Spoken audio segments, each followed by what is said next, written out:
In the logbooks, you would have an aeroplane to actually carry that name. The prototype of this particular type, the next aircraft was called the DH-60T, the Gypsy Moth. Now, they thought that could be a good trainer for the in a civilian capacity.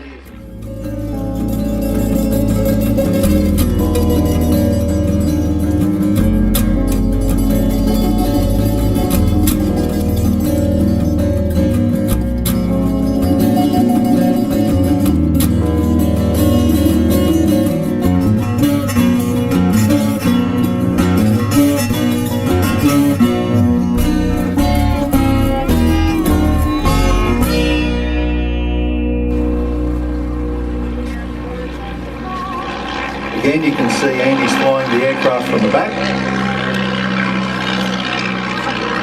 That's a weight and balance consideration.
If that does sound familiar, and it sounds like half a DC-3, you'd be absolutely... By the time they'd upped that performance, other aircraft which had greater performance, like the P-40 and the Spitfires, were becoming available, so it really pushed it into the background.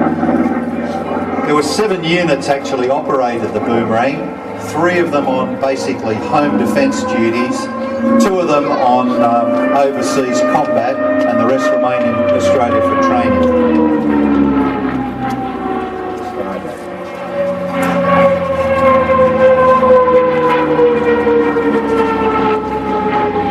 And that aeroplane is painted up in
Thank you very much, ladies and gentlemen. David Lowy and the A30.